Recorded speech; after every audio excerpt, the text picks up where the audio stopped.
Dominant Protector. Credit to the author. 1811-20. Rock Candy or Athea. Ang mga pangalan po na nandito ay galing sa mga name generator. Kaya kung meron man pagkakatulad sa mga pangalan ng totoong tao o lugar, ito ay tunay na hindi sinasadya. Nagkatinginan sina Josephine at Cheryl at nakita ang pagkadismaya sa mga mata ng isa't isa. Gayunpaman, ayaw pa ring sumuko ni Josephine. Kung talagang aalis siya ng ganito, malamang na nasa panganib si Terence, mas malala pa ito kaysa patayin siya. Elder Zhang, pwede ba namin kayong pahirapan na ipakilala kami sa Valley Master at personal na humingi?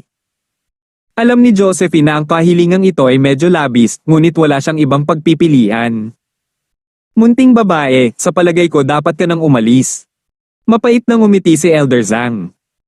Si Milky ay natalo ni Althea, kaya naman sinabi ni Milky na hindi bago niya natapos ang kanyang mga salita. Kaya sa kanyang opinyon, hinding-hindi sasang-ayon si Milky sa kanilang panukala kahit ano pa ang sabihin ni Josephine. Pagkatapos ng lahat, walang president sa kasaysayan ng Snow Valley. Paano magkakaroon ng kredito? Kuya Zhang, pakiusap, makakaipon talaga kami ng pera, ngunit hindi na makapaghintay ang kaibigan ko ng ganoon katagal.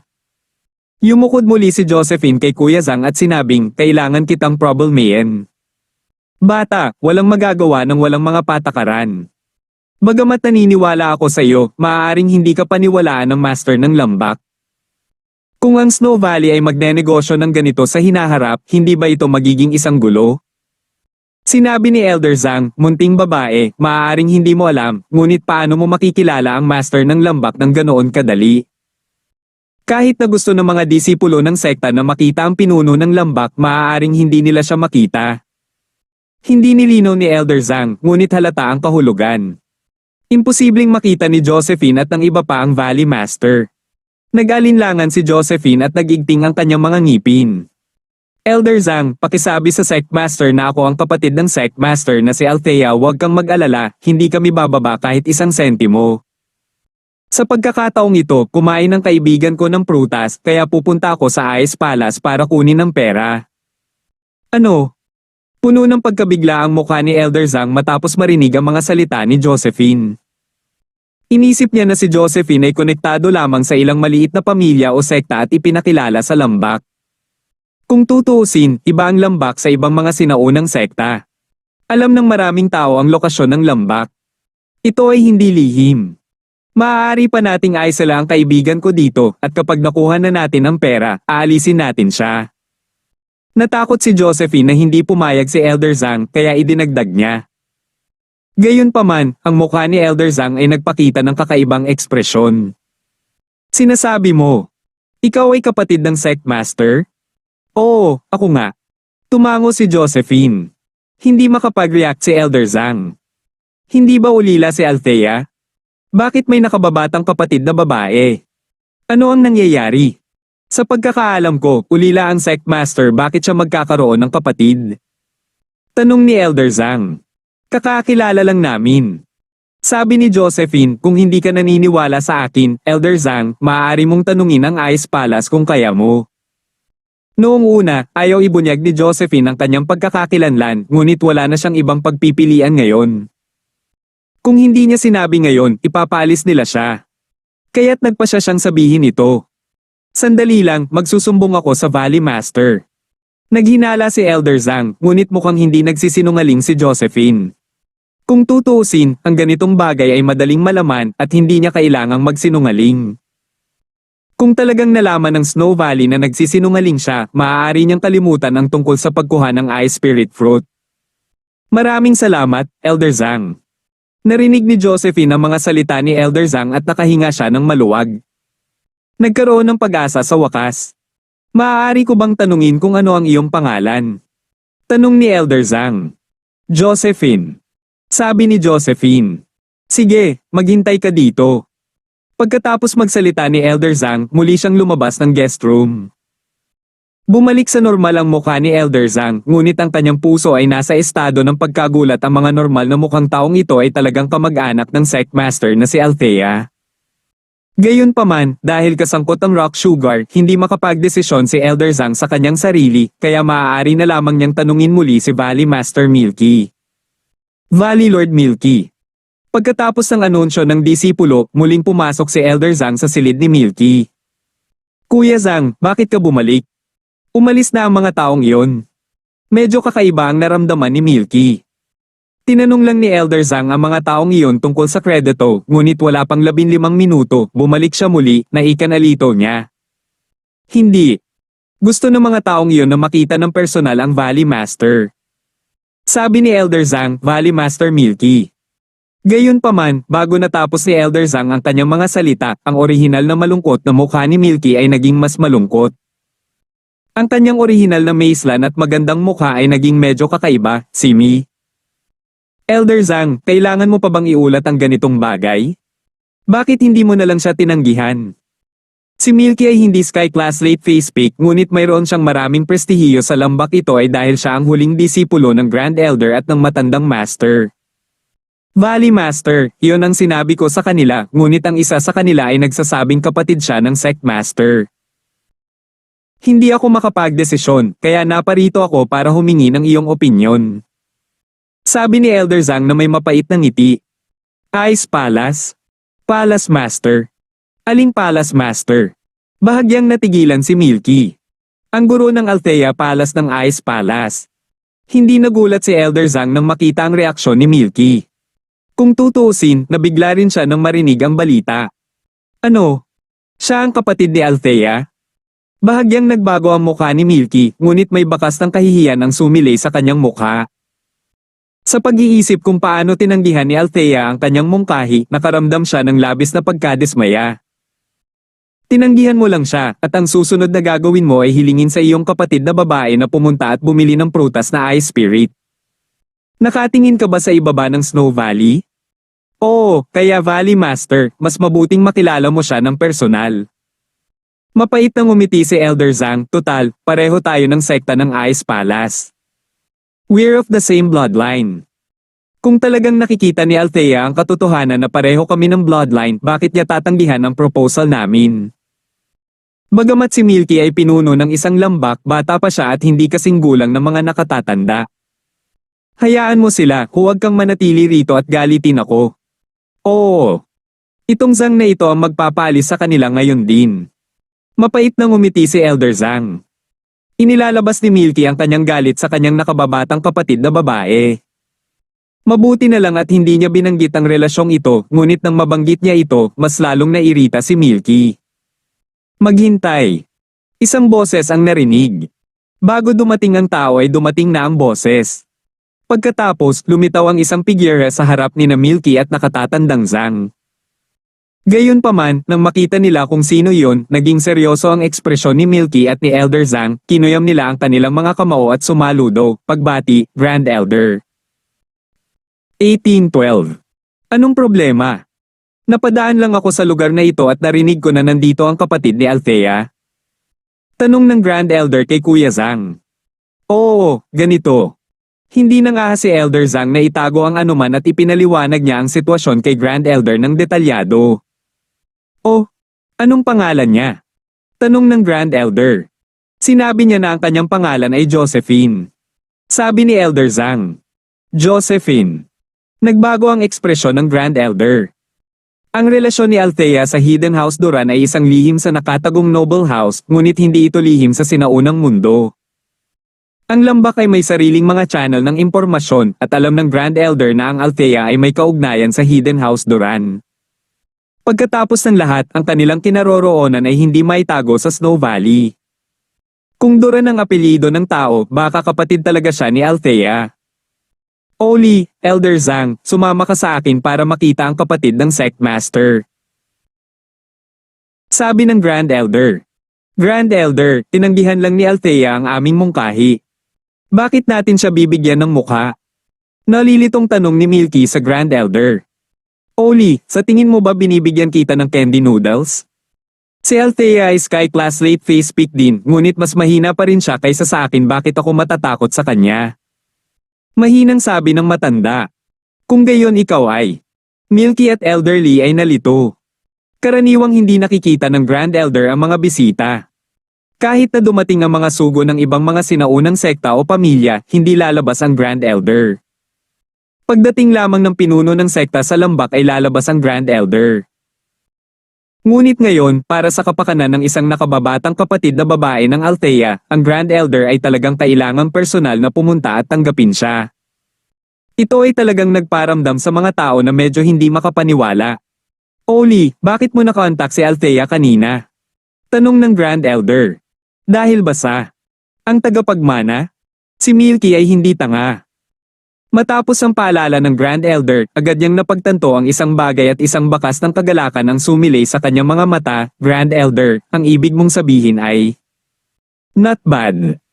Dahil ang Althea ay may peking Ice Heart Jade Bone Body Constitution, kung gayon ang kanyang kapatid na babae ay maaaring magkaroon ng parehong konstitusyon. Kung ang kanyang nakababatang kapatid na babae ay may parehong konstitusyon, kung gayon ang kailangan lang nating gawin ay kunin siya at gawin siyang isang nagyayelong jadestone na tableta sa puso. Iyon ay makakalutas sa maraming taon na mga kaguluhan sa Snow Valley. Tumango ang Grand Elder. Sige, Terra, at tingnan natin. Si Milky ay medyo nasasabik at ang kanyang mukha ay may abnormal na pamumula, ngunit ang malamig na hangin sa kanyang katawan ay tumaas din sa sukdulan sa kanyang mga pagbabago sa mode. Ang buong silid ay tila natatakpan ng yelo at nyebe, at ang lahat ng mga kasangkapan sa silid ay natatakpan ng isang layer ng hamog na nagyelo. Sa kabutihang palad, si Elderly at ang Grand Elder ay parehong nilinang ang uri ng yelo na pamamaraan ng paglilinang ng kaisipan, kaya hindi sila gaanong naapektuhan. Kung ito ay isang normal na tao, matagal na silang nagyelo hanggang sa mamatay.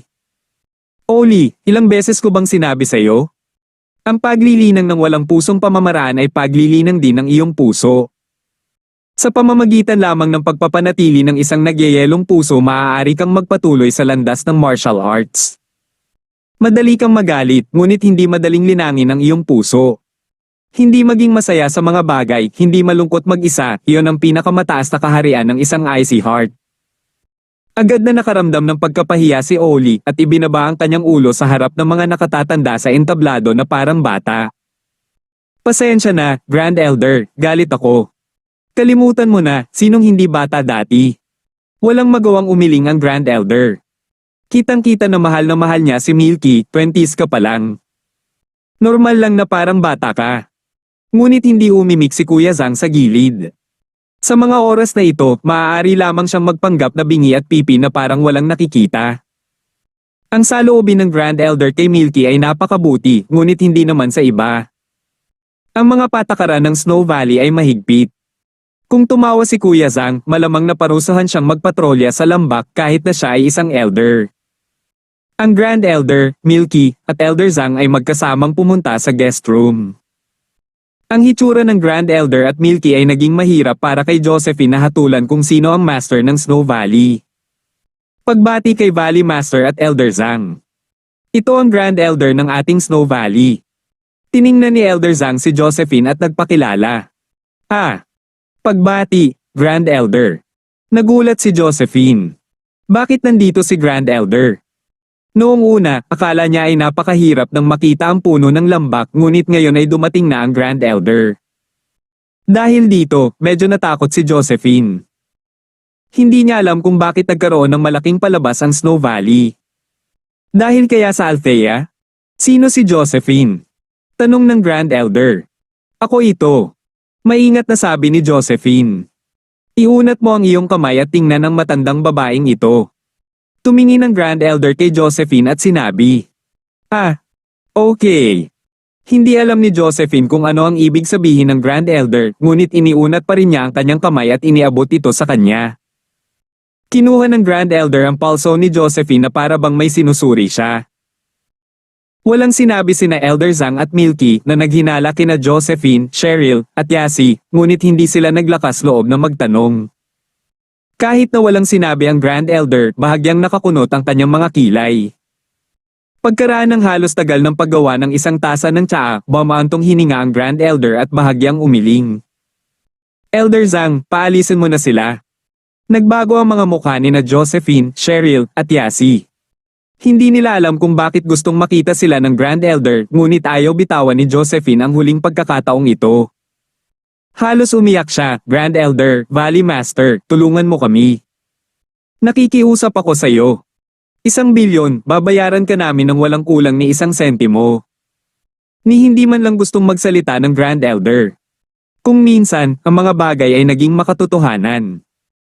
Kung nalaman ng Grand Elder na si Josephine ay may peking ice heart na jade bone body, malamang nagagawin niya ang lahat para pasayahin siya at patuloyin siya.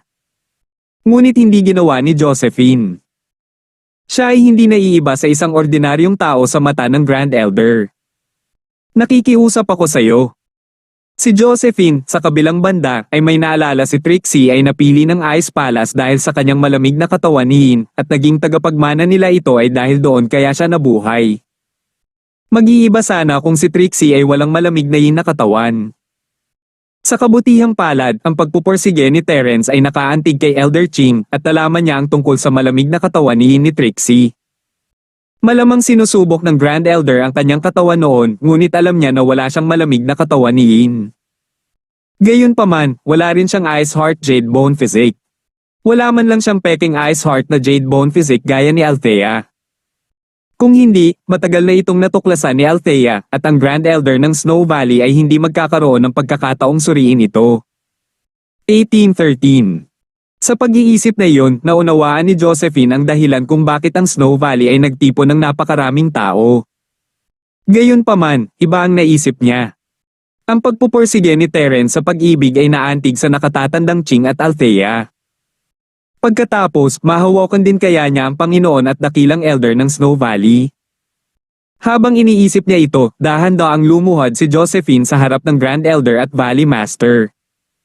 Sinabi niya na may labis na taos-pusong ekspresyon, pakiusap, mangyaring iligtas ang aking kasintahan. Kung hindi siya magamot sa oras, natatakot ako. Hindi lumingon ng Grand Elder, ngunit ang aura na ipinalabas niya ay may momentum na nagpapanatili sa mga tao sa haba ng braso. Sinundan siya ni Milky at lumabas ng guest room. Parehong nilinang ng Grand Elder at Milky ang walang pusong lihim na sining ng Snow Valley. Pareho silang may malamig na puso. Paano sila maantig sa pagluhod ni Josephine? Gayunpaman, ang walang pusong sutra ay angkop lamang para sa mga kababaihan. Bagamat nililinang din ni Elder Zhang ang elemento ng yelo, hindi niya kailangang linangin ang puso ng yelo. Kaya, nang makita niyang umalis si Milky at ang Grand Elder, hindi niya maiwasang mapangiti at sinabi kay Josephine, "Munting babae, umalis na tayo. Huwag mong inisin ang puno ng lambak at ang Grand Elder." Ako. Walang magawa ang mga luha ni Josephine. Ang kanyang puso ay napuno ng hinaing at pait. Si Josephine ay ipinanganak na mahirap, ngunit mayroon siyang sariling pagmamalaki at determinasyon. Kailan pa siya lumuhad sa harap ng sinuman? Ngunit para sa kapakanan ni Terence, kailangan niyang ibaba ang kanyang ulo. Munting babae, huwag mong pahirapan itong Zhang. Kasama kayong lahat dito, kung sinisisi ako ng Valley Master at Grand Elder, ang Zhang na ito ay magdusa din. Sabi ni Elder Zhang. "I'm sorry." Pinunasan ni Josephine ang kanyang mga luha at dahan-daang tumayo, ang kanyang pulang mata ay puno ng determinasyon. "Elder Zhang, pakisabi kay Grand Elder at Valley Master na luluhod ako sa labas ng gate ng Snowy Valley at hindi na ako makakabangon. Kung hindi ko makuha ang Ice Spirit Fruit, mas gugustuhin kong mamatay sa pagyayelo sa snow na bundok." Ito. Bakit kailangan mong gawin ito? Mapait nang umiti si Elder Zhang, hindi alam kung ano ang sasabihin. Alam niya na kasama ng Supreme Elder at mga karakter ni Milky, tiyak na mapapanood nila si Josephine na nagyayelo hanggang mamatay.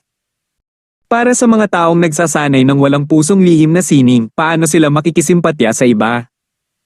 Yumuko ng malalim si Josephine sa Grand Elder at umalis sa guest room, naglakad palabas ng lambak. "Josephine, ikaw. Ginawa mo ito."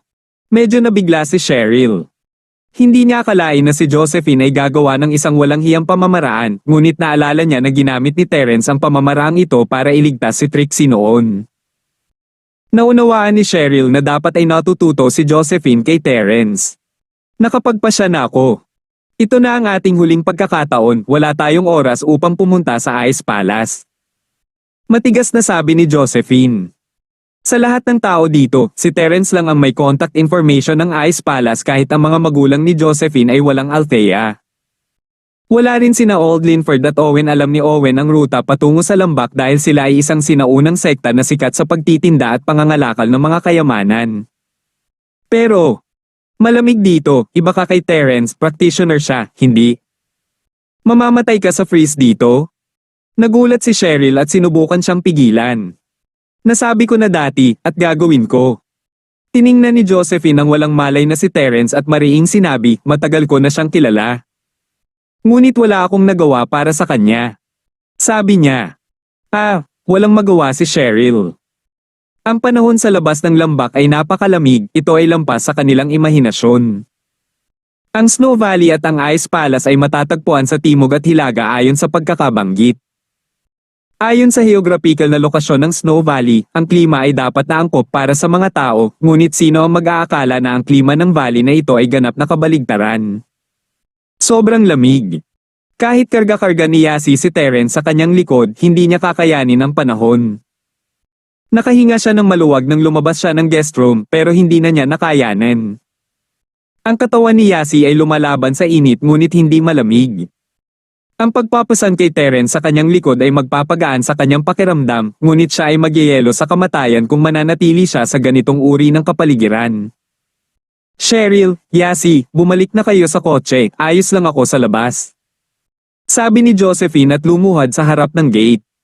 Bagamat ito ang teritoryo ng lambak, hindi niya akalain na ang lambak ay gagawa ng anuman sa isang ordinaryong tao na tulad niya at itataboy siya. Walang magawang umiling si Elder Zhang habang nakatingin sa eksena sa labas. Hindi niya akalain na gagawin talaga iyon ni Josephine.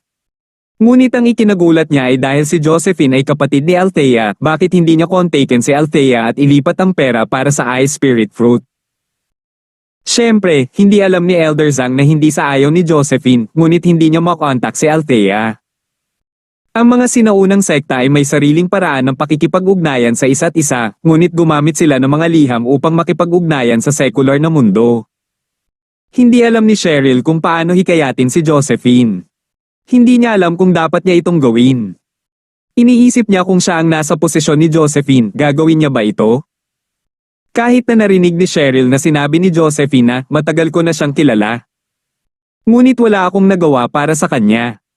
Naisip ni Cheryl sa kanyang sarili, ano ang nagawa ko para sa kanya? Sa tuwing siya ay nasa problema o panganib, si Terence ang tumulong sa kanya. Gaano man ito kahirap o delikado, palagi niyang binabalikan ang sitwasyon. Ngunit ano ang ginawa niya para sa kanya? Kung iisipin, parang wala siyang ginawa. Paano kung salit-salit tayong lumuhad dito? Nag-alinlangan si Cheryl at sinabi, ayos lang, hindi tapat yon. Sabi ni Josephine, Cheryl, okay lang. Malamig ako, pero magkaiba kayo ni Yasi. Kayo na lang ang bahala kay Terence sa kotse. Sa katunayan, iniisip ni Josephine kung hahayaan ba siya ng Snow Valley na mamatay kung alam nilang siya ang babaeng Candy. Sa oras na iyon, paano siya magpapaliwanag sa Althea? Siyempre, ito ay dahil din sa hindi alam ni Josephine na ang Thai siyang elder at si Milky ay nagsasanay ng walang emosyon na sining. Kung alam nila, hindi sila mag-iisip ng ganito. Ang tinatawag na walang emosyon, syempre, ay hindi maantig sa mga aksyon ni Josephine. Kung tungkol sa kanyang pagkakakilanlan bilang kapatid ni Althea, ang matanda sa Taishang at si Milky ay nag-aalinlangan pa rin. Pagkatapos ng lahat, si Althea ay walang sinabi sa kanila noon ni hindi niya ito binanggit. Ano pa ang masasabi ni Cheryl pagkatapos sabihin yun ni Josephine? Wala siyang choice kundi bumalik sa sasakyan kasama si Yasi. Masyadong malamig sa labas kung tutuusin. Si Cheryl ay nanginginig sa lamig at hindi niya maisip kung paano nakayanan ng manipis na katawan ni Josephine ang malamig na hangin at nyebe. Sa isang kisap mata, isang araw at isang gabi ang lumipas. Ang malamig na hangin na nakakatusok ng buto ay hindi nagpaantok kay Josephine. 1814. Ang kanyang buhok at pilik mata ay natatakpan ng mga ice crystal at snowflake, ngunit hindi gumagalaw si Josephine. Lumuhad siya sa harap ng gate ng bundok ng masunurin.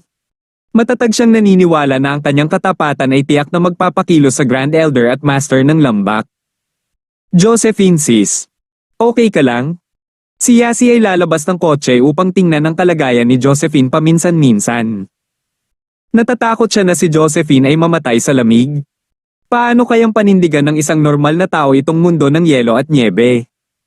Okay lang ako. Mahina ang boses ni Josephine, ngunit matatag. Oh, sobrang lamig. Kaya mo ba? Nag-aalangan na tanong ni Yasi. Okay lang, sabi ko sa iyo, mas lumalaban ako sa lamig. Nakatira ako noon sa isang bungalow at napakalamig sa taglamig, haha. Mapait na ngumiti si Josephine. Niyeyelo nga siya at medyo nanigas ang katawan niya lalo na't matagal siyang nakaluhod dito. Ito ay hindi mabata para sa karamihan ng mga tao. Kahit na mas lumalaban si Josephine sa lamig, paano siya makakapag-relax sa malamig na panahon na ito? Nagiinit na si Yasi sa loob ng sasakyan, ngunit hindi na niya nakayanan pagkaraan ng ilang sandali. Josephine sis, babalik ako ngayon, bahala ka, iba na lang ang iisipin natin kung hindi ka makatagal. Kinagat ni Josephine ang kanyang mga ngipin at huminga ng malalim. Terence, kaya ko ta? All this time, wala akong magagawa para sa'yo. Sa pagkakataong ito, buong pagmamalaki kong masasabi sa iyo na ako ay isang malakas na babae. Bumalik si Yasi sa kotse at nakitang basa ang mga mata ni Cheryl. Sabi niya, Cheryl sis, sa tingin mo ba magyeyelo si Josephine sis kung magpapatuloy siya ng ganito? Huwag kang magsinungaling, huwag kang magbulalas ng katarantaduhan. Pinandilita ni Cheryl si Yasi. Tinaak pa ni Yasi ang kanyang bibig sa takot at mabilis na binago ang kanyang mga salita. Hindi, kailangang hulaan muli ni Propeta Yasi na si Josephine kapatid ay hindi maaaring mamatay sa pagyeyelo at habang siya ay nagyeyelo, lalo itong lumalala. 7:27 AM hindi nakaimik si Cheryl. Lumalala ang lamig? Anong klaseng loika yon? Sa lambak narinig ni Elder Zhang ang ulat mula sa nagpapatrulyang mga disipulo at walang magawang bumantong hininga. Bilang elder na naka-duty ngayong buwan, siya ang namamahala sa lahat ng bagay sa lambak kaya alam niya ang sitwasyon ni Josephine tulad ng likod ng kanyang kamay. Hindi hiniling ni Elder Zhang sa nagpapatrulyang mga disipulo na itaboy si Josephine at ang iba pa, ngunit nag-aalala pa rin siya. Sandali siyang nag-alinlangan bago naglakad patungo sa silid ng Grand Elder. Nagkataon, si Milky ay nasa silid din ni Grand Elder.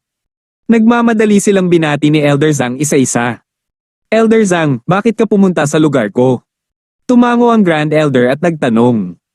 Dahil nandito si Elder Zhang, natural na siya ang hinahanap niya, hindi si Milky.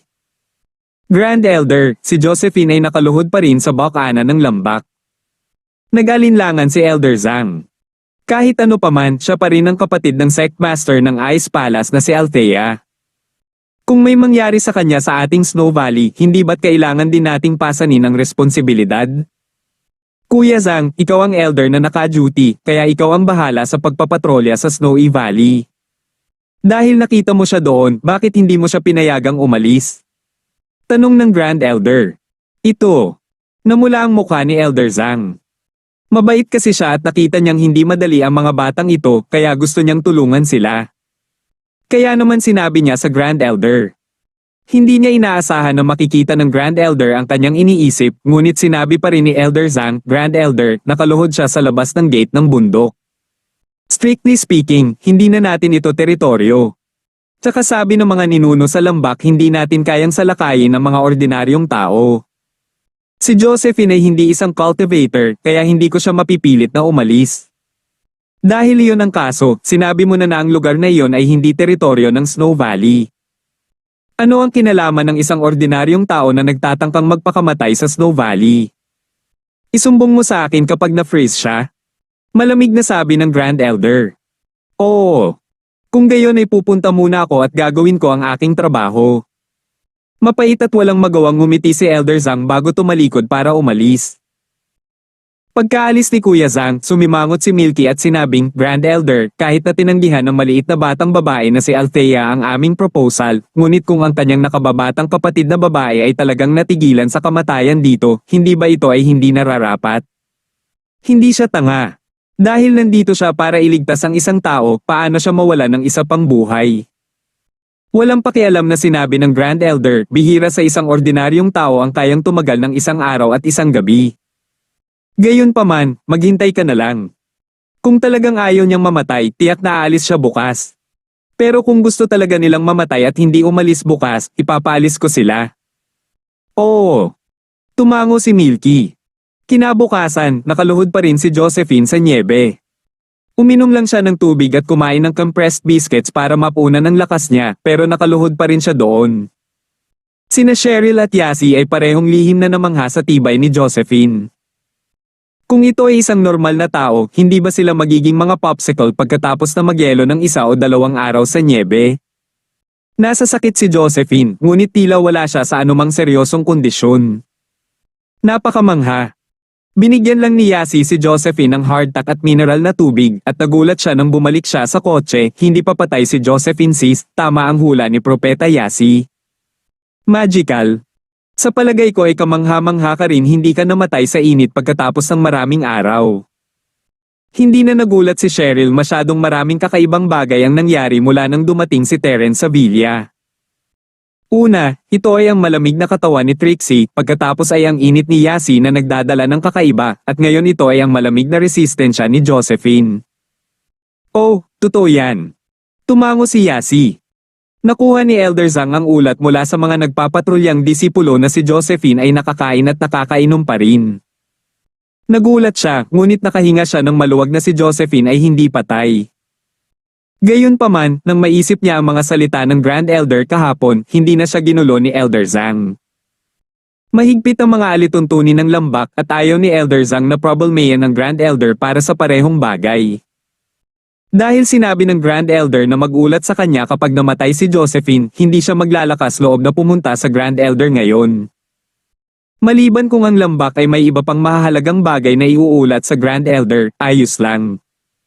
Sa ikatlong araw, nakaluhod pa rin si Josephine sa nyebe. May makapal na snow sa kanyang katawan, ngunit para ipakita ang kanyang sinseridad, hindi niya ito pinunasan, hinayaan itong manatili sa kanyang katawan. Sa umaga lamang, nang si Yasi ay nagdala ng pagkain at mineral na tubig sa kanya, ang nyebe sa kanyang buhok ay bumagsak ng kaunti. Elder Zhang, hindi pa umaalis si Josephine. Nakaluhod pa rin siya sa harap ng gate. Isang nagpapatrulyang disipulo ang nagsabi kay Elder Zhang, ang elder on duty, nang siya ay gumagawa ng kanyang routine report. 18:15. Oh, hindi pa rin siya umaalis? Nagulat si Elder Zhang. 3 araw na ang nakalipas. Kahit na ang isang normal na practitioner ay hindi makakayanan, maliban kung sila ay isang practitioner ng water arts. Ngunit si Josephine, isang ordinaryong tao, ay nakaluhod ng 3 araw. Hindi makapaniwala si Elder Zhang. Sa nakalipas na 3 araw, bumalik ba siya sa kotse para magpahinga? Elder Zhang, hindi namin siya nakitang bumalik para magpahinga. Sa nakikita namin, maliban sa pagkain ng mga compressed biscuit at pag-inom ng mineral water tuwing umaga, hindi siya gumagalaw. Sabi ng nagpapatrulyang disipulo. Nagulat si Elder Zhang. Ang nagpapatrulyang disipulo ay isa ring Earth class at kung masasabi niyang hindi nagpapahinga si Josephine, hindi siya nagpahinga. Ngunit ang pagtitiis ni Josephine ay nagulat kay Elder Zhang. Gusto niyang makausap muli ang matanda sa entablado, ngunit nang maisip niya ang sinabi ng Grand Elder, umiling siya, bumaantong hininga, at tumalikod upang gawin ang kanyang trabaho. Ang ika-4 na araw, ang ika-5 araw. Ang ika-10 araw. Araw-araw, ang mga nagpapatrulyang disipulo ay nag-uulat kay Elder Zhang tungkol sa sitwasyon ni Josephine. Ang unang pagkabigla ni Elder Zhang ay naging kalituhan. Si Josephine ba ay isang normal na tao? Ilang araw na ang lumipas at hindi pa rin siya nagyelo hanggang mamatay. Sky class kaya siya? Kailangang malaman ng isa na sa ganitong temperatura, kahit ang Earth class masters ay kailangang uminom ng ilang mga table tas para sanayin, at si Josephine ay kumakain lamang ng ilang compressed na biskwit at tubig, at ayos na siya. Posible kayang mayroon siyang some kind of heaven and earth treasure na nagpapanatili sa kanya ng init. Ngunit umiling si Kuya Zhang sa naisip. Alam ni Josephine ang mga patakaran ng lambak. Ang mga kayamanan ay mabibili ng pera at maaari rin itong ipagpalit sa iba pang mga kayamanan. Kung talagang may ganoong kayamanan si Josephine, matagal na niya itong inalis. Ang hindi alam ni Elder Zhang ay habang si Josephine ay mukhang maayos, ang kanyang buong katawan ay nagyelo. Paunti-unti na siyang kumakain ng tubig at biskwit dahil nagyelo ang kanyang tiyan. Pabagal ng pabagal ang kanyang digestion. Hanggang kaninang umaga, wala siyang kinakain kahit isang kagat dahil hindi na siya gutom. Puno ng pag-aalala ang mukha ni Cheryl, lumalala ang kalagayan ni Josephine. Tila kaya niyang kumapit, ngunit habang lumilipas ang panahon, tila nakarating na siya sa dulo ng kanyang daan at anumang oras ay maaaring mamatay. Ngunit kahit anong pilit nila ni Yasi na hikayatin siya, pinilit ni Josephine na lumuhad doon at hindi gumagalaw. AI, maaaring may Hearts of Stone ang mga tao sa Snowy Valley na ito. Hindi ka pa rin sumasang-ayon dito? Hindi lang nag-aalala si Cheryl kay Josephine, nag-aalala rin siya kay Terence. Ang katawan ni Terence ay lalong uminit at hindi na nila kailangan pang buksan ang heater. Ang buong kotse ay uminit sa temperatura ng katawan ni Terence. Gayunpaman, alam ni Cheryl na kung magpapatuloy ito, maaabot niya ang kanyang limitasyon kahit nasa tulong ni Yasi. Sa oras na yun, kahit ang bunga ng Ice Spirit ay hindi kayang sugpuin ang apoy sa katawan ni Terence. Huli na akong ganoon. Magtiyaga, kailangan kong magtiyaga. Iyan ang sinisigaw ni Josephine sa kanyang puso.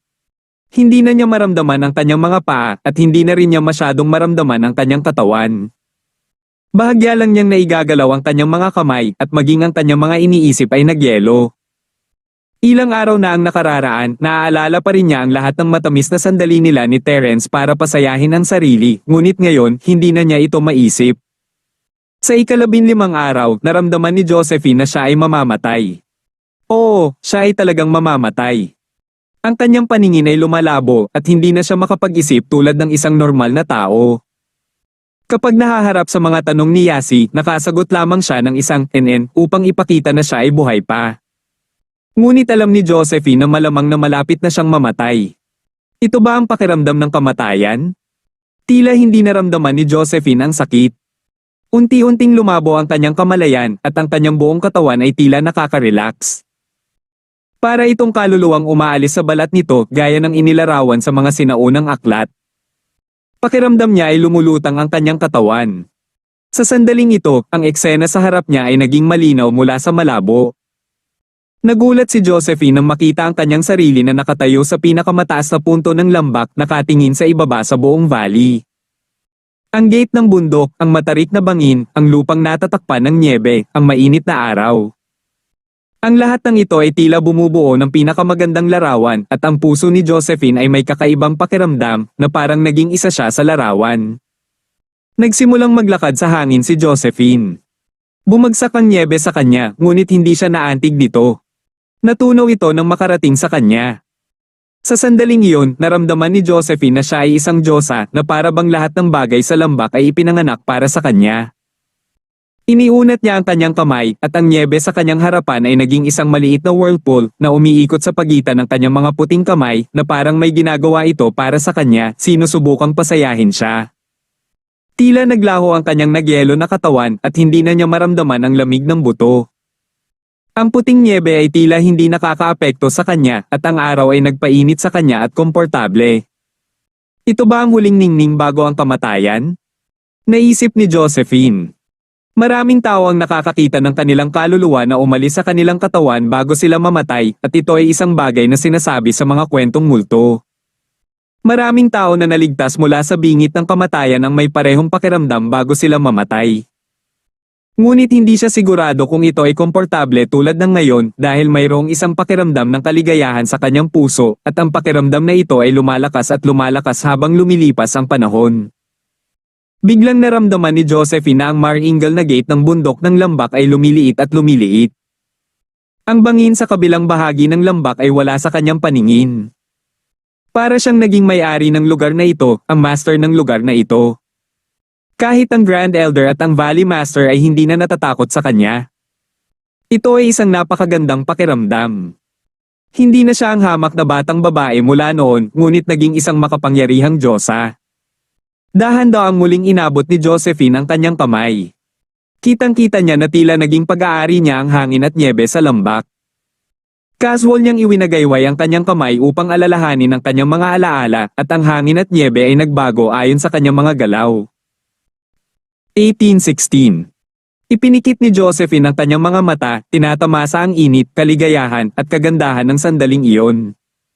Sinasabing magiging masaya ang mga tao sa sandali ng kamatayan at ito marahil ang nararamdaman nila ngayon. Bagamat nakapikit ang mga mata ni Josephine, tila nararamdaman niya ang kanyang paligid. Para bang alam niya ang lahat sa lambak. Para bang siya ang Snow Valley at ang Snow Valley ay siya. Ang lambak, nyebe, at sikat ng araw ay pawang bahagi ng kanyang katawan. Ang isang casual na pagwagayway ng kanyang kamay at isang hakbang pasulong ay maaaring magparamdam sa kanya ang malamig na hangin at nyebe sa kanyang paligid. Sa lambak na nalalatagan ng nyebe, isang pulong ng matatanda ang ginaganap. Ngayon ang huling araw ng shift ni Kuya Zhang. Ayon sa mga alituntunin, kailangan niyang ibuod ang gawain noong nakaraang buwan sa pulong ng matatanda at pagkatapos ay ipasa ang bagay sa susunod na matanda sa tungkulin. Sa Snow Valley, ipinatupad ang sistema ng pagkakaroon ng mga matatanda sa tungkulin. Bawat elder ay may tungkulin sa loob ng isang buwan upang harapin ang mga gawain sa lambak. Kapag hindi nakapagpas siya ang mga matatanda ay hihingi sila ng payo sa puno ng lambak at sa Grand Elder. Sa ganitong paraan, hindi lamang mababawasan ang workload ng Valley Master at ng Grand Elder, ngunit magkakaroon din sila ng sapat na oras upang linangin. Ang iba pang matatanda na walang tungkulin ay maaari ding maglinang sa kapayapaan. Siyempre, ito ay dahil din sa mga espesyal na kalagayan ng Snow Valley dahil ang Snow Valley ay umaasa sa pagbebenta at pakikipagpalitan ng mga likas na kayamanan upang mabuhay. Kung mayroon mang ibang sinaunang sekta, kahit na ang master ng palasyo ang nag-asikaso sa mga gawain ng sekta, hindi sila magiging kasing abala ng Snow Valley. Kung tutuusin, tulad ng Ice Palace, wala silang anumang pakikipag-ugnayan sa labas ng mundo sa buong taon, at kahit na ito ay isang pagsubok, ito ay nangyayari isang beses bawat ilang taon.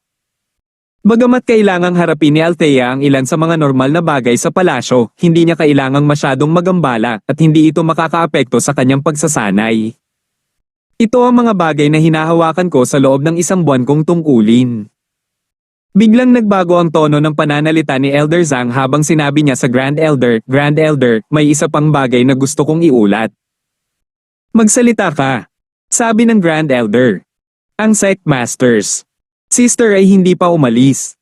Sabi ni Elder Zhang, may kakaibang hitsura sa kanyang mukha, siya ay labis na naguguluhan kung paano nakaligtas si Josephine. "Ano? Hindi ka pa rin umaalis?" Natigilan ng Grand Elder. Sinabi niya na magsusumbong siya sa kanya kapag napatayo si Josephine, ngunit iyon ay isang casual na pahayag. Naisip niya na aalis si Josephine pagkatapos ng 2 araw na pagyeyelo. Si Elder Zhang ay hindi nagulat sa kanya nitong mga araw na nangangahulugan na si Josephine ay hindi nanigas at umalis. Kung hindi, paano ang isang ordinaryong tao ay lumuhad sa nyebe ng higit sa 10 araw? Hindi ba't yun na ang katapusan nito? Ngunit nang marinig niyang sinabi ni Elder Zhang na nakaluhod pa rin si Josephine sa harap ng gate ng bundok, naging kakaiba ang ekspresyon ng Supreme Elder. Siya, hindi pa ba patay? Hindi. Ngunit ayon sa nagpapatrulyang mga disipulo, natatakot ako na hindi siya makakarating. 1 o 2 araw na lang. Hindi pa siya kumakain simula kahapon.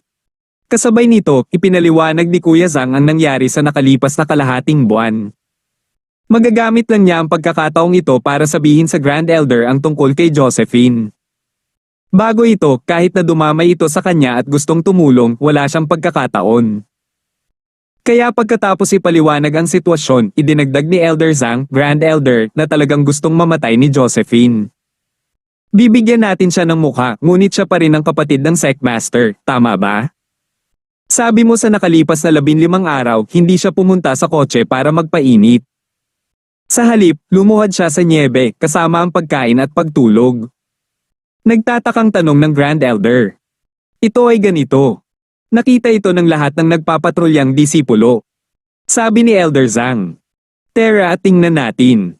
Bahagyang kumunat ang mga kilay ng Grand Elder na para bang may iniisip siya. Grand Elder, naantig ka ba sa katigasan ng ulo niya? Medyo nagulat si Milky. Ang Grand Elder ay nagsasabi sa kanya na sanayin ang kanyang isip, ngunit nagsimula siyang maawa kay Josephine. Nahawakan? Umiling ang Grand Elder.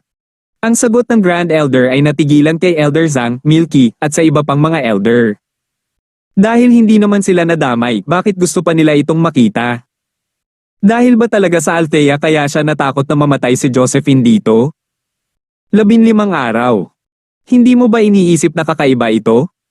Tumingin ang Grand Elder sa nalilitong pulutong at sinabing, bago kayong umakyat sa ranggo sa langit nang hindi umiinom ng anumang energy pills, sino sa inyo ang maaaring lumuhad sa nyebe sa loob ng 15 araw nang hindi namamatay? Ito. Napailing ang lahat sa sinabi ng Grand Elder. Bago pumasok sa Sky Class, kahit isang Earth Class ay hindi makakaluhod sa snow ng napakatagal, lalo na ang isang normal na tao. Hindi ba't ganoon din noong pagsubok sa Ice Palace? Lahat ng Mystic Class Masters na dumating sa pagsusulit, maliban kay Terence, lahat sila ay nagdala ng sapat na mga table tasks. Bagamat hindi bihira ang energy pills, makakatulong ang mga ito sa paglaban sa gutom at palitan ng enerhiya. Si Althea ay isa sa kanila. Si Terence, sa kabilang banda, ay isang espesyal na kaso mayroon siyang jade bilang isang palaging pinagkukunan ng enerhiya, kaya hindi niya kailangan ng mga tabletang iyon upang mapanatili siya. Ito ay para sa kadahilanang ito Althea at Tita Ching natagpuan ito kakaiba. Ibig mong sabihin, ang kanyang pangangatawan. Ang puso ni Elder Zhang ay kumikilos, ngunit mahinahon siyang nagtanong. Gaya nga ng kasabihan, may demonyo sa likod ng lahat. Dahil hindi mo kayang gawin ito, paano niya ito nagawa? Tanong ng Grand Elder. Ngunit, Grand Elder, hindi mo ba nasuri ang kanyang katawan? Walang espesyal sa kanyang katawan. Wala man lang siyang ordinaryong yin na katawan, lalo pa ang isang pekeng pusong yelo na jade bone. Curious na tanong ni Milky. Tama, hindi siya. Kung ganoon nga, sabi ng Grand Elder, at kung siya nga ay kapatid na babae ni Althea, sa tingin mo ba ay hindi siya lihim na sinuri ni Althea? Totoo iyon. Kung gayon ang ibig mong sabihin ay, lalong naguluhan si Milky. Naitala ng founding ancestor sa kanyang mga tala na mayroong 3 uri ng mga pangangatawan na angkop para sa paglilinang ng diskarte sa puso sa Snow Valley. Ang pinakabihirang sa lahat ay ang malamig na katawan ng Yin, ang tagapagmana ng Ice Palace na natagpuan. Bagamat ito ay mas angkop para sa Ice Palace's practitioner arts, ito ay walang halaga sa atin para sa ating katawan, walang ibang katawan ng snow. Dahil ang tagapagtatag ng sekta ng Snow Valley ay may ganitong katawan, nilikha niya ang walang pusong pamamaraan at nilinang ang isang pusong yelo. Bagamat ang malamig na katawan ng Yin ay may mas malamig na chi kaysa sa pusong yelo na katawan ng buto ng Jade, sa Snow Valley, hindi ito kasing ganda ng malamig na katawan ng Yin kaya tinanggihan kami ng Althea. Dahil mas angkop para sa malamig na yintor na manatili sa palasyo. 1817. Nang marinig ng lahat ang mga salita ng Grand Elder, lahat sila ay tumango bilang pagsang-ayon. At ang pangatlong uri ay ang normal na uri ng yin ito ang mayroon ako at si Oli, ngunit ang aking katawan ay hindi kasing lakas ng kay Oli normal lamang ito. Napakaswerte ko na naabot ko ang Sky Class Late Phase Peak at natatakot ako na imposible para sa akin na maabot ang ganap na pagkumpleto at malampasan ang maalamat na hadlang na iyon. Nakangiting pag-alis ng Grandway. Ngayon, pinag-uusapan natin ang nagyayelong pusong Jade Bone Physique. Bilang karagdagan sa normal na nagyayelong puso Jade Bone Physique, mayroong 2 sangay ng nagyayelong puso Jade Bone Physique.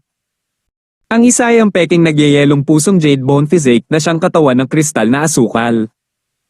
Ang isa pa ay ang nakatagong Icy Heart Jade Bone Body Constitution.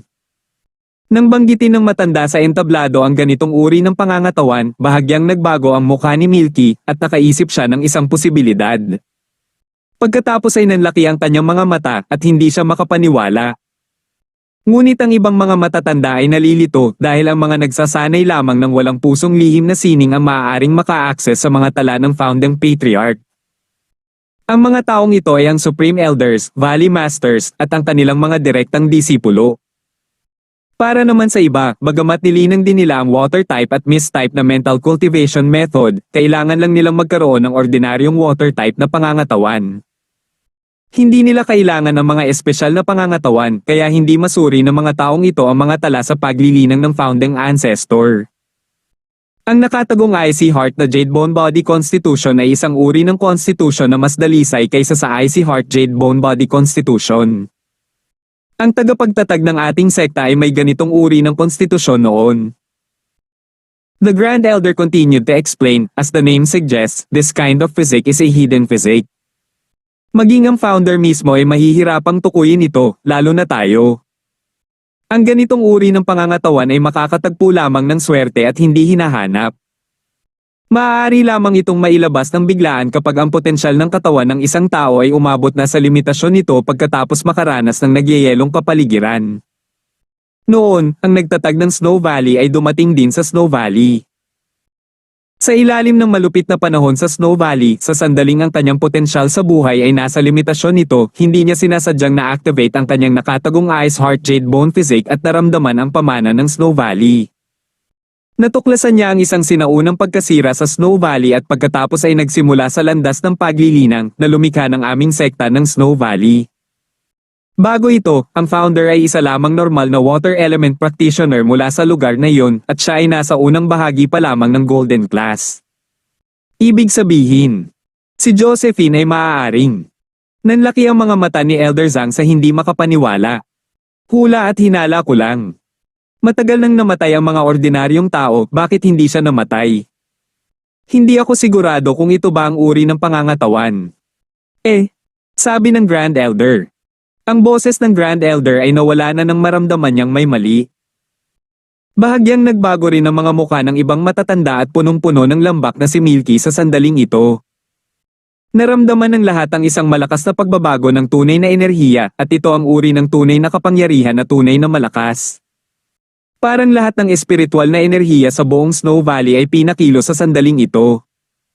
Ang ganitong uri ng pakiramdam ay nagparamdam sa lahat ng labis na pagkagulat. Kahit na nakapasok si Milky sa Sky Class at nang nakapasok ang Grand Elder sa Sky Class Late Phase Peak, hindi sila nagdulot ng napakalaking phenomenon. Sa susunod na sandali, ang malaking kampana ng Snow Valley ay tumunog.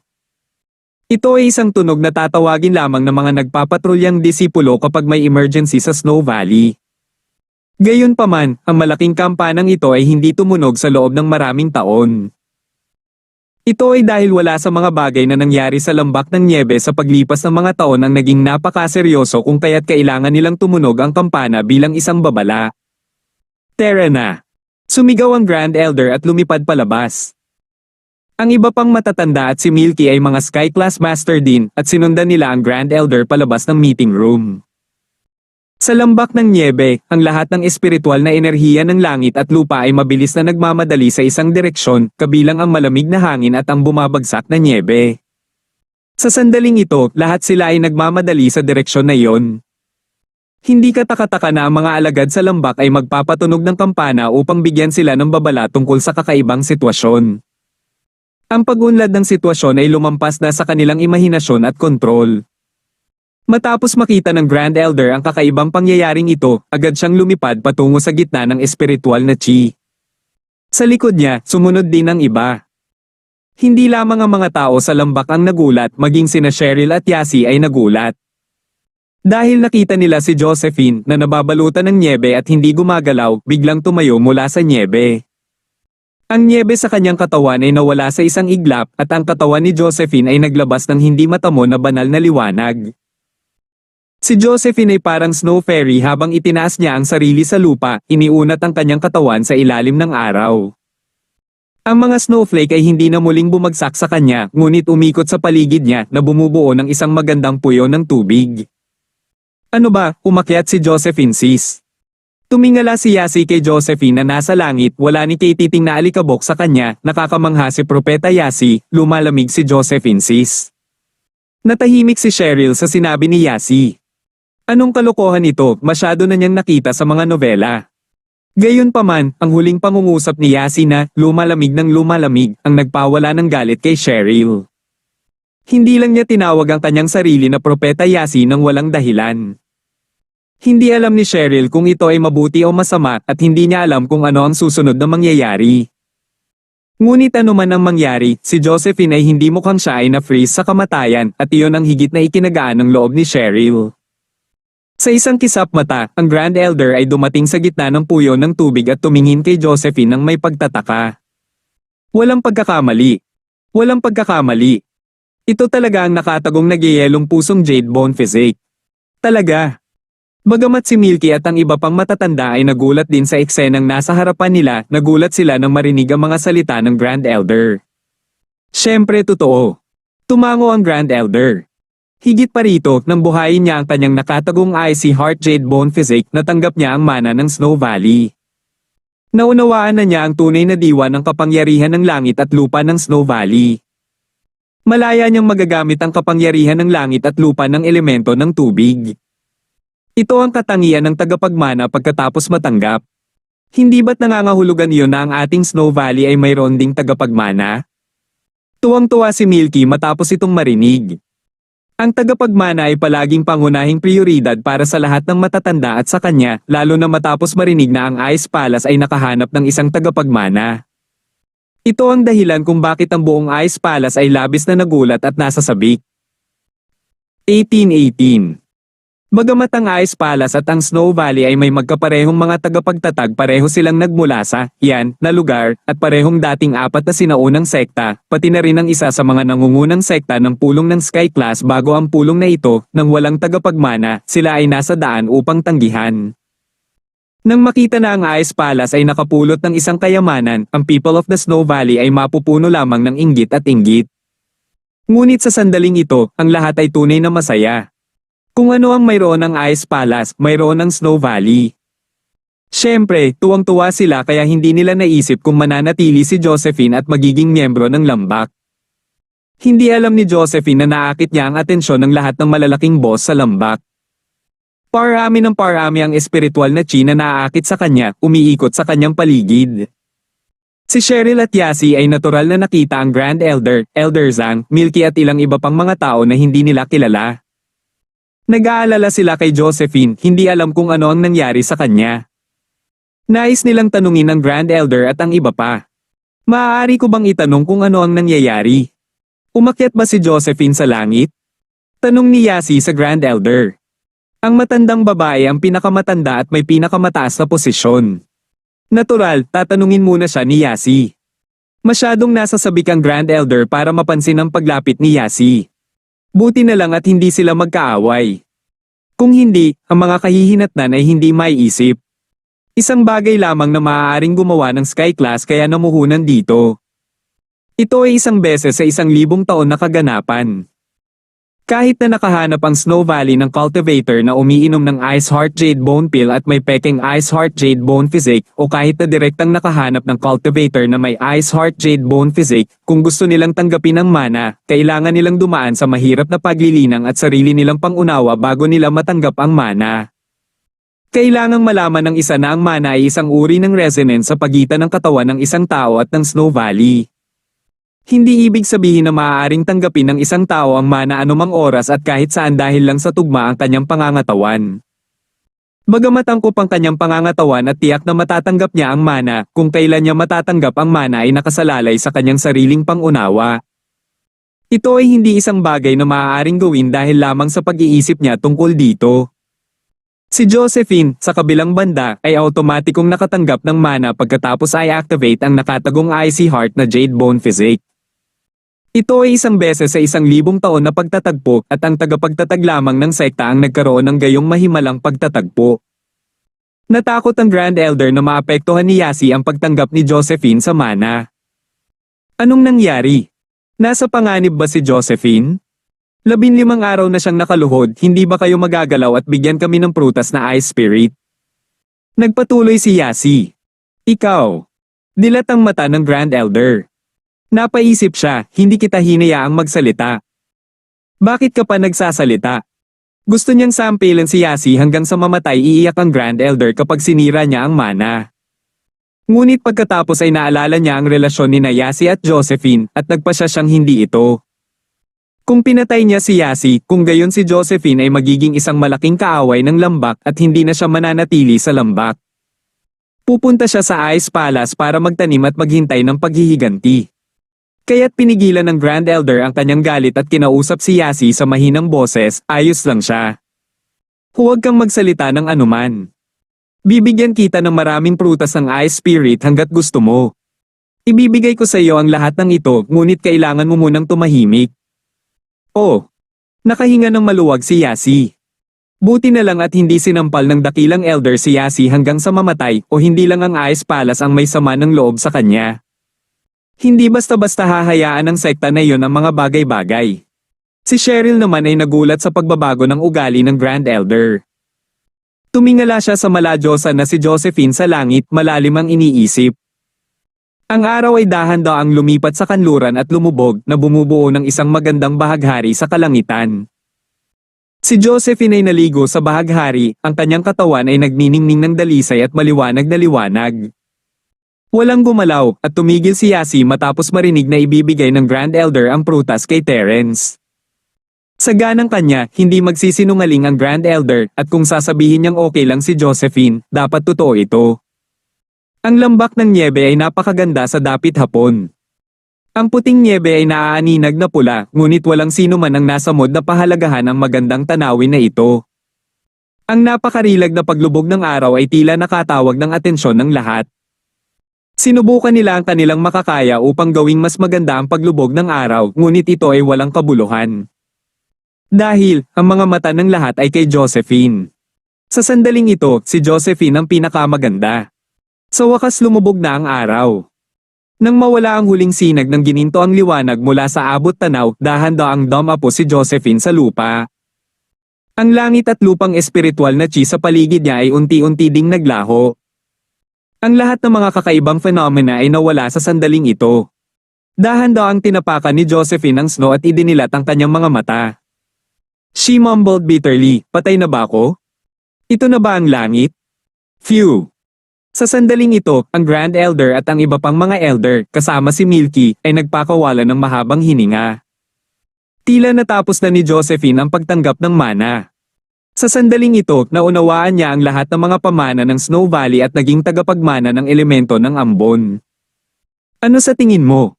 Ano ang natutunan mo? Nag-aalalang tanong ng Grand Elder. Natigilan si Josephine. Bumalik siya sa katinoan at nakita niya ang hanay ng mga tao sa harapan niya. Naroon ang Grand Elder, Elder Zhang, Valley Master Milky, at ilang iba pang mga tao na hindi niya kilala. Higit sa lahat, nandoon lahat sina Cheryl, Yasi, at Terence. Patay na ba silang lahat? Ang pag-iisip ay nag-flash lamang sa isip ni Josephine sa isang sandali bago siya umiling upang tanggihan ito. Imposible naman. Paano mamamatay ang lahat? Dahil walang namatay, tiyak na wala siya sa langit. Sa madaling salita, hindi siya namatay? Hindi ako namatay? Napatingin si Josephine sa lahat ng may pagtataka. Josephine sis, hindi ka lang patay, umakyat ka pa? Nilalamig ka? Masayang sabi ni Yasi. Yasi, huwag kang magsalita ng walang kaparerekon. Kumunat ang noo ni Cheryl at pinigilan ang kalokohan ni Yasi. Lumingon siya kay Josephine, Josephine, hindi ka patay, ngunit may kakaibang nangyayari sa iyo. Dapat itong ipaliwanag ng Grand Elder. Bagamat nahulaan ni Cheryl na ang nangyari kay Josephine ay may kaugnayan sa pagbabago sa ugali ng Grand Elder, hindi niya alam kung ano ang eksaktong nangyari. 1819. Hindi ako nagsasalita ng walang kaparerekon. Mukha siyang napakalakas. Sagot ni Yasi. Grand Elder? Ako lang. Gustong magtanong ni Josephine tungkol sa mga kakaibang nangyari sa kanya, ngunit bigla niyang naalala ang layunin ng kanyang pagbisita. Pinigilan niya ang kanyang kuryosidad at sinabing, Ay!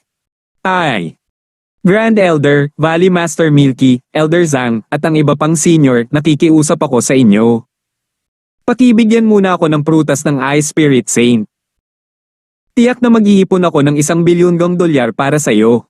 Dahil doon, luluhod na si Josephine sa lupa. Pagkatapos ng lahat, hindi madali para kay Josephine na makilala ang Grand Elder, Valley Master Milky, at ang iba pa.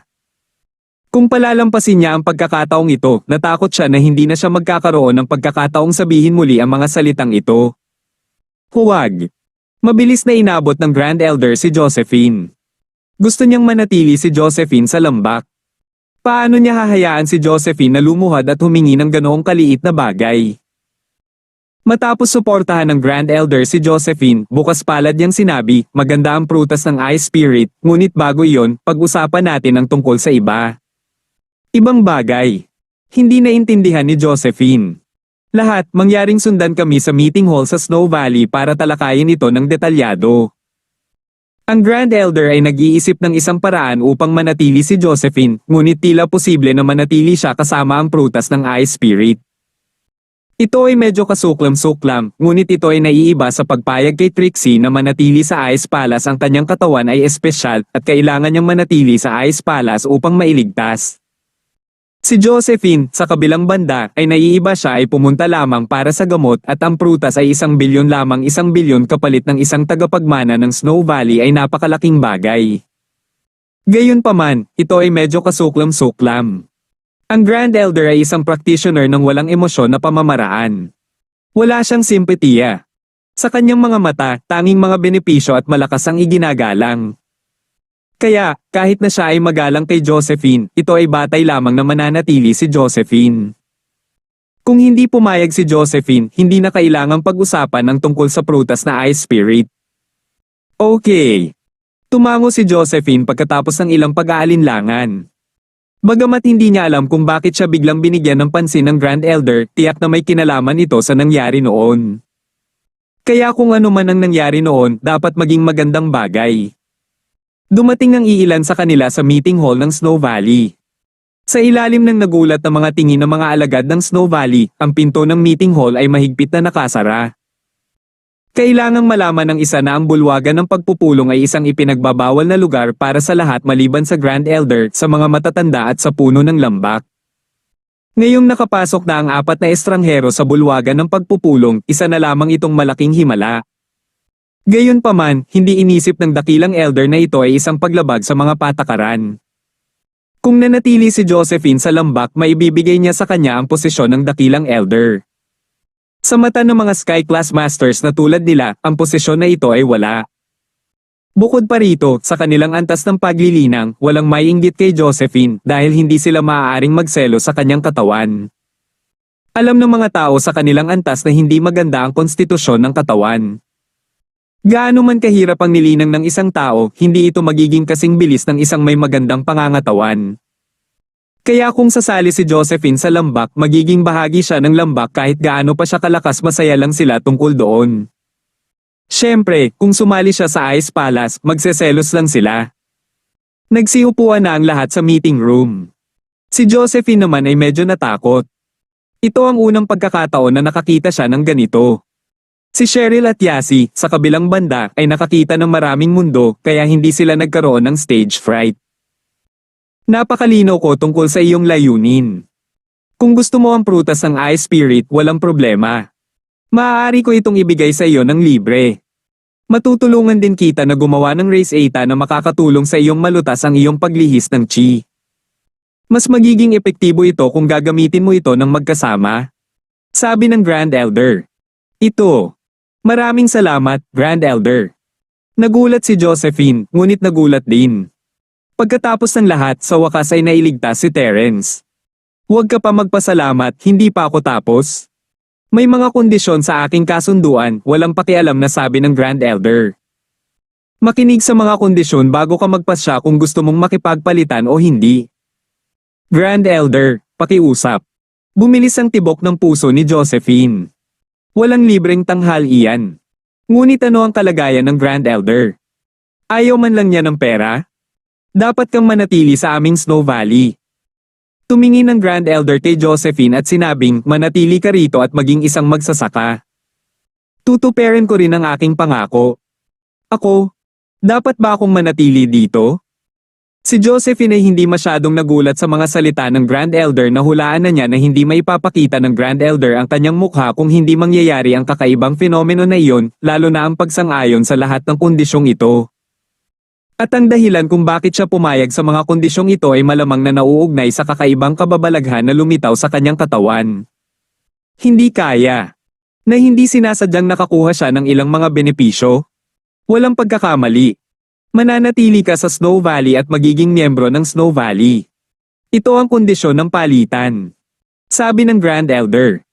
Grand Elder, ang ibig mong sabihin ay kaya kong magtanim? Tanong ni Josephine pagkatapos ng ilang pag-aalinlangan. Hindi masama. Tumango ang Grand Elder at sinabi, ang dahilan kung bakit ka nananatili dito ay natural na magtanim. Kung gayon ako, anong antas ng master ang maaari kong maging? Naantig si Josephine, oo, siya nga. Kung magiging master din siya, hindi na siya magiging flower vase. Hindi niya kakailanganin si Terence para protektahan siya sa lahat ng oras. Sa oras na yun, maaari siyang maging katulad ni Trixie sa tabi ni Terence magpakailanman. Ang mga practitioner lang ang makakapagpahaba ng kanilang buhay at ito ang palaging pangarap ni Josephine. Level. Hehe, kahit Sky Class late phase peak. Kung posible, malalampasan ko ang antas na ito at maging mas makapangyarihang eksperto. Bahagyang ngumiti ang Grand Elder. Late phase peak ng Sky Class. Napabuka ang bibig ni Josephine sa pagkabigla lagi niyang sinasabi kay Terence na gusto niyang magsanay, ngunit hindi niya akalain na magiging Sky Class siya balang araw, at least late phase peak. Ngunit si Josephine ay hindi tanga, nagtanong siya pagkatapos ng ilang pag-aalinlangan, may nangyari ba sa akin noon? Tama. Hindi ko ito itatago sa iyo. Tinanggap mo na ang pamana ng Snow Valley at naging tagapagmana ng elemento ng Ambon. Ang bilis ng paglilinang ng tagapagmana ay napakabilis at ang Snow Valley ay magtitipon ng lahat ng mga mapagkukunan sa lambak upang matulungan kang madagdagan ang iyong lakas. At kapag naging Sky Class late phase peak ka, ang iyong status ay magiging katulad ng sa akin, ikaw ang magiging Grand Elder ng Valley. Sabi ng Grand Elder. 1820. Ako. Pulang-pula ang mukha ni Josephine dahil sa pananabik. Nagulat siya sa sinabi ng Grand Elder, hindi niya akalain na siya pala ang magiging tagapagmana. Hindi ba't pareho yon kay Trixie? Kung papayag ka, magkakabisa ang deal natin ngayon. Kung hindi, hindi kita pipigilan, sabi ng Grand Elder. Mapait na ngumiti si Josephine. Sinabi ito ng Grand Elder, ngunit mayroon ba siyang pagpipilian? Ano ang pakay niya sa pagpunta dito? Ngayong nagkaroon siya ng pagkakataon na linangin at iligtas si Terence ng sabay, bakit hindi siya pumayag? Ngayon na ang mga bagay ay dumating sa ganito, paano ako hindi papayag? Tumingin si Josephine kina Cheryl at Yasi. Ayaw niyang makita muli si Terence. Mahirap para sa kanya na makitang muli si Terence kung mananatili siya sa lambak. Hindi niya alam kung kailan niya ito makikitang muli. Ngunit sa parehong oras, ito ay isang beses sa 1,000 taon na pagkakataon. Kung napalampas ito ni Josephine, hindi niya mailigtas si Terence at kahit na hindi ito mangyari, hindi niya pababayaan ang napakagandang pagkakataon. Kung tutuusin, noon pa man ay pangarap na niyang maging eksperto sa paglilinang. Gayunpaman, kahit natiwala ang lahat na papayag si Josephine, gaman at masaya pa rin ang pakiramdam nila matapos marinig ang kumpirmasyon ni Josephine. Dahil pumayag ka, pagkatapos ay bubuksan ko ang sakripisyo altar hall at tatanggap ng mga disipulo sa ngalan ng founding master. Sabi ng Grand Elder, pambihira ang pangangatawan mo. Ang founder lang ang may kaparehong pangangatawan sa iyo. Kumukuha ako ng mga disipulo sa ngalan ng founder. Bagamat disipulo kita sa pangalan, ikaw ang magiging Grand Elder ng Snow Valley pagkatapos mong mag-apprentice. Magkapareho ka ng level namin ni Oli. Namula ang mukha ni Josephine dahil sa excitement. Hindi niya akalain na si Trixie ay tatanggap ng ganoon kagandang pagtrato sa Ice Palace at ganoon din ang pagtrato sa kanya sa lambak. Hindi niya maiwasang magtanong, Grand Elder, maaari ko bang itanong? Anong uri ng pangangatawan mayroon ako? At ano ang nangyari sa akin noon? Hindi mo ba sinuri ang konstitusyon ko noon? Wala namang espesyal sa konstitusyon ko, di ba? Ang uri ng iyong katawan ay ang Hidden Icy Heart Jade Bone Body Type. Pabayaan na ang matandang katawan na ito, kahit ang founder ng sekta ay maaaring hindi ma-detect ang ganitong uri ng katawan. Pagkatapos ay sinabi ng Grand Elder kay Josephine ang tungkol sa kanyang kalagayan at lahat ng nangyari sa kanya. Ngayong pumayag na si Josephine na sumali sa Snow Valley, hindi na niya kailangan pang magtago. Nagulat si Josephine sa sinabi ng Grand Elder. Hindi niya inaasahan na may ganito siyang katawan. Maaari lamang itong i-activate sa ilalim ng mga espesyal na pangyayari. Hindi nakakagulat na hindi ito na-detect noon. Kung hindi dahil sa mga pagkakataon, hindi malalaman ni Josephine na mayroon siyang ganitong espesyal na katawan. Oh! Alam ko na, lumalamig ng lumalamig si Josephine Sis at ang kanyang espesyal na katawan ay magyelo. Sagot ni Yasi. Masasabi mo yan? Hindi niya inaasahan na sasang-ayon ng Grand Elder kay Yasi, ang ganitong uri ng pangangatawan ay maaari lamang i-activate sa isang malamig na kapaligiran. Pagkatapos, gaano katagal? Aabutin ko ba para matapos ko ang aking pag-aaral? Maaari ba akong bumalik pagkatapos kong matapos ang aking pag-apprentice? Ito ang tanong na ikinababahala ni Josephine, gaano katagal bago niya makita si Terence kung mananatili siya rito. Anong ibig mong sabihin sa pagbabalik? Tanong ng Grand Elder. Kaya lang. Gaano katagal bago ako maging malaya para makilala siya? Itinuro ni Josephine si Terence na nakatayo sa tabi ni Yasi at nagsalita sa isang reserbadong paraan. Magkita? Natatakot ako na imposible iyon. Sabi ng Grand Elder. Ito. Bakit? Nagulat si Josephine at nagtanong. Naalala ko na sinabi mo na kayo at siya ay mag-asawa, tama ba? Tanong ng Grand Elder. Oo. Tumango si Josephine sa takot. Icy Heart at Jade Bones, ang nililinang mo ay isang yelong puso at ang heart technique na nililinang mo ay tinatawag ding heartless technique. Ang tinatawag na heartless technique ay nangangahulugan na ikaw ay walang puso.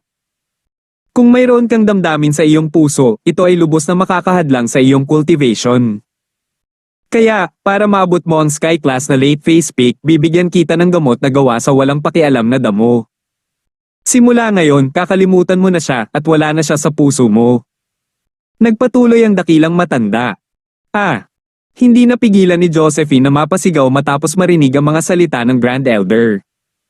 Hindi niya akalain na kung mananatili siya rito, hindi na niya makikita si Terence at kailangan niyang gamitin ang Forget Love Grass para makalimutan si Terence. Huwag kang magtaka. Hindi man lang ako naantig sa mga dasal mo kanina. Dahil din ito sa walang pusong spell. May mga nadagdag at natalo, walang malasakit na sabi ng Grand Elder. Dapat mong isaalang-alang ito sa iyong sarili. Ako. Ang mukha ni Josephine ay puno ng sakit. Nagulat din sina Cheryl at Yasi. Hindi nila akalain na kakailanganin niyang kainin ang walang katuturang damo para matutunan ang walang pusong pag-awit. Kailangan niyang kalimutan si Terence. Ito ay isang napakasakit na bagay para kay Josephine. Dapat maramdaman mo ito.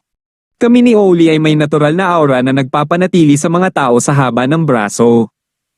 Kapag lumalapit ka sa amin, nanlalamig ka. Ito ang walang emosyon na sining. Sabi ng Grand Elder. Kung hindi ito binanggit ng Grand Elder, hindi ito mapapansin ni Josephine, ngunit ngayong pinaalalahanan siya ng Grand Elder, naalala niya na mayroon silang malamig at malayong aura mula sa unang pagkikita nila. Nagdulot ito ng ayaw ng mga tao na lumapit sa kanila at nakaramdam sila ng takot at distansya. Ay, hindi ko ba kayang ubusin ito? Nag-aalangan na tanong ni Josephine. Gusto niyang iligtas si Terence, ngunit ayaw niyang makalimutan siya habang buhay. Ano ang silbi ng pagsasanay kung nakalimutan niya si Terence? Hindi ba't ang pinakamalaking pangarap niya sa buhay na ito ay maging isang practitioner para hindi siya maging pasanin ni Terence? May damdamin ka sa iyong puso. Kung hindi mo ito tatanggapin, hindi imposible, ngunit napakahirap na pagtagumpayan ng demonyo ng iyong puso. Kung hindi ka maingat, ang mga damdamin at kalupitan ay magkakaugnay at makakaapekto sa isa't isa at ikaw ay mababaliw. Ang sabi ng Grand Elder, kahit hindi tayo mag-amok, napakasakit pa rin na pigilan ng isa't isa. Siyempre, kapatid ka ni Althea, kapag nabaliw ka at humingi sa kanya ng Fire Spirit Fruit, siguradong bibigyan ka niya. Ako. Nag-aalangan si Josephine. Alam niya na hindi sinusubukan ng Grand Elder na takutin siya. Ito ay ang katotohanan. Ang isang master na tulad niya ay hindi magsisinungaling kay Josephine. Salamat po at sinamahan ninyo ako, ingat lagi mga master.